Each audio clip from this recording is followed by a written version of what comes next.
آپ کو کیا لگتا ہے کہ اسد عباس کی موت کے بعد یہ غم ختم ہو گیا، فیملی نارمل لائف کی جانب آ گئی؟ خدارا اب اس کے بیٹے کی مدد کر دو، اس کا بھائی بھی ناکارہ ہو چکا ہے۔ فیملی کی مشکلات آج بھی ویسی ہیں، لیکن میڈیا بھول گیا۔ ہم وہ خبر دیں گے جو ٹرینڈنگ میں آتی ہے، ہم سب کو شرم آنی چاہیے۔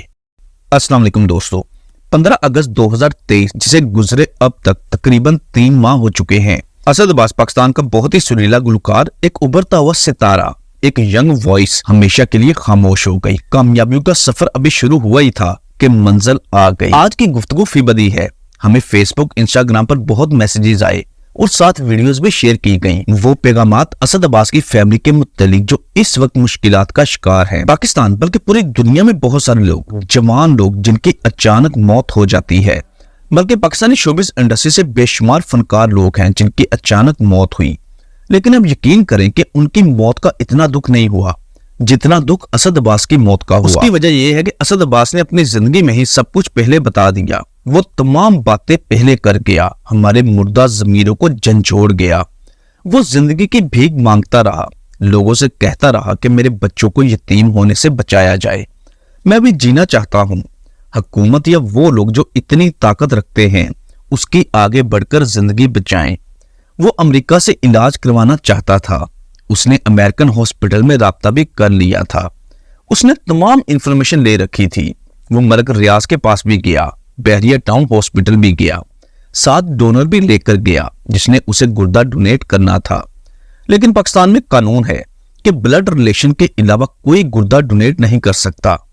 یہ قانون غلط نہیں، قانون کی عزت کرنا ہم سب کا فرض ہے، کیونکہ پاکستان میں لوگ چند ہزار یا چند لاکھ روپے میں گردہ بیچ دیتے ہیں۔ اسی وجہ سے ہمارے ہاں کوئی کسی کو گردہ ڈونیٹ نہیں کر سکتا، ماں سوائے خونی رشتوں کے۔ اور اسد عباس ایک سیلیبریٹی تھا جسے پوری دنیا جانتی تھی، اس لیے اس کا کیس ہائی لائٹ تھا۔ لیکن اسد عباس نے امریکہ رابطہ کیا، وہاں سے معلوم کیا کہ اگر وہ ڈونر ساتھ لے آئے تو کیا وہ وہاں گردہ ٹرانسپلانٹ کروا سکتا ہے، جس پر ہاسپٹل والوں نے رضامندی کا اظہار کیا۔ لیکن نہ تو وہ امداد اکٹھی کر سکا اور نہ ہی اسے وقت مل سکا۔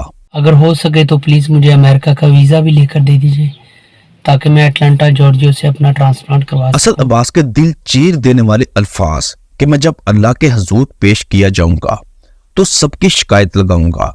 وہ میری زندگی بچا سکتے تھے لیکن نہیں بچائی، وہ میرے بچوں کو یتیم ہونے سے بچا سکتے تھے لیکن کوئی آگے نہیں بڑھا۔ لیکن اگر مجھے موت آ جاتی ہے نا تو سب کی میں شکایت ضرور ڈائریکٹ اللہ کے سامنے میں جب سرخرو ہوں گا تو پہلے شکایت ہوگی آپ سب کی کہ جنہوں نے میرے ساتھ زیادتی کی۔ دوستوں کیا آپ جانتے ہیں کہ سب سے بڑا دکھ کیا ہوتا ہے؟ سب سے بڑا دکھ بے بسی ہوتی ہے۔ اللہ پاک کسی کو بے بس نہ کرے۔ اسد عباس بے بس ہو چکا تھا۔ تندرستی کیا ہوتی ہے یہ اسد عباس سے بڑھ کر اور کوئی نہیں جان سکتا۔ اسد عباس کو اللہ پاک نے بہت ہی خوبصورت، پیار کرنے والی، اس کا خیال کرنے والی فیملی دی تھی۔ اس کا عظیم بھائی ظہیر عباس، ظہیر عباس وہ بھائی ہے جس نے اپنا ایک گردہ اپنے بھائی کو ڈونیٹ کر دیا۔ یہ بات کہنا بہت آسان ہے لیکن کرنا اسی قدر مشکل۔ وہ جانتا تھا کہ جب وہ اپنا ایک گردہ بھائی کو دے گا تو وہ خود بھی بیمار ہو جائے گا، کیونکہ گردہ دینے والا انسان نارمل انسان کی طرح نہیں رہتا، اسے ساری زندگی احتیاط سے گزارنی پڑتی ہے۔ ظہیر عباس اب کوئی وزنی کام نہیں کر سکتا، اسے ساری زندگی بہت ہی احتیاط اور کمزوری کے ساتھ گزارنا ہوگی۔ بھائی نے گردہ دیا لیکن چند ہفتوں بعد جب معلوم ہوا کہ وہ گردہ بھی فیل ہو گیا ہے جو اس کے بھائی نے اسے دیا تھا، تو اس صدمے میں ان دونوں بھائیوں کی ماں کا انتقال ہو گیا، جوان بہن بھی فوت ہو گئی۔ اسد عباس کو پہلے اپنی صحت کی فکر تھی لیکن بعد میں اپنے بھائی کی فکر میں لگ گیا، کیونکہ اس کی وجہ سے وہ بھی بیمار ہو سکتا تھا اور وہ اب تندرست انسان نہیں رہا تھا۔ یہ سلسلہ مہینوں چلتا رہا۔ کی وائف ہوں تو میری سب سے اپیل ہے کہ ان کی جان بچائی جائے۔ ایک طرف میرا بیمار بیٹا ہے، ایک طرف میرا بیمار شوہر ہے۔ پھر وقت کم ہونے لگا، ڈاکٹروں نے چند ہفتوں کا ٹائم دے دیا کہ اس کی زندگی بہت کم ہو گئی ہے، اور بات ہفتوں سے کم ہو کر دنوں پر آ گئی۔ اسد عباس کے دونوں گردے، جگر، پھیپھڑے سب کچھ تباہ ہو گیا۔ بے بسی کی تصویر بنے پاکستانی ریاست کو اس کی اوقات دکھانے لگا۔ ریاست ماں جیسی ہوتی ہے لیکن ہماری ریاست تو ستیلی ماں جیسی ہے، شاید ستیلی ماں بھی اتنی سنگ دل نہ ہو۔